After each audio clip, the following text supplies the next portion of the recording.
If you were building a world-class education system from scratch, here are a few things to consider. Ensure that the system is not neglecting the workforce. When principals and teachers are underpaid and overworked, it leads to them fleeing the sector. Furthermore, new recruits will only last 2 or 3 years before calling it quits, which means anyone left behind is overwhelmed by the workload and under-supported by a system on the brink of disaster. New South Wales teachers were on strike today, demanding more pay and better working conditions. We've got a serious staffing shortage that's ripping across all our schools. Pay us more! Change the law! We don't have enough resources, we don't have enough time. In 2010, the Rudd government did commission the Gonski report in an attempt to address the system's shortcomings. There is no hit list. This is about all children in all schools. But for all the talk, over the next 10 years, successive governments, both state and federal, have only helped to widen the gap between our state and independent schools. And closing that gap starts with getting the funding right. Funding for our schools is both a federal and a state issue, but federally neither party has a clear plan. We have one of the most unbalanced systems in the world, and successive governments are pumping funding into already well-funded groups.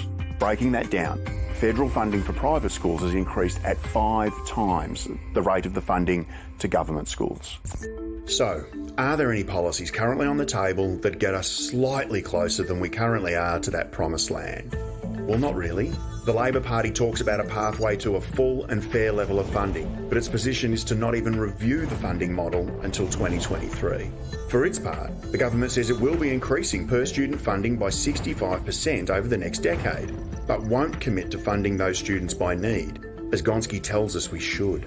Look, if I was handed the keys to the kingdom, I'd build something that, 1, rewards, recognises and supports the educators who run it.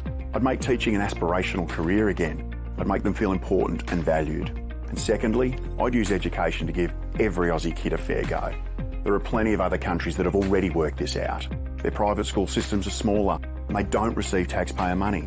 These countries see education as being for everyone, not just for some. We need to demand change, but not just to our own kids' schooling, for all kids.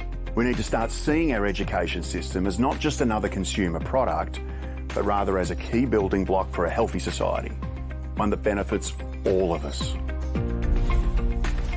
Seems pretty key to this whole issue, at least in what I can gather from what Adam is saying there too, that some of the key issues is because all the solutions that have been suggested are too mid or long term. So what's going on to help support teachers and students right now?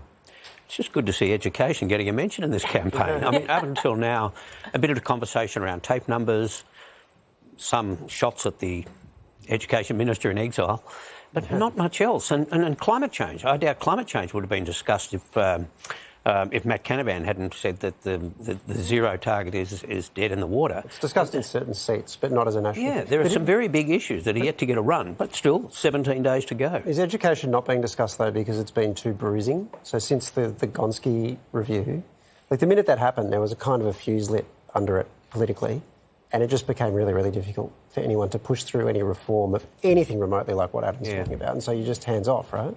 I'd take Adam as the Education Minister based on that report. Yeah, but he's not up for election, Barry. I'm sorry to break it to you. He's also a Richmond fan, so just think about that. Hey.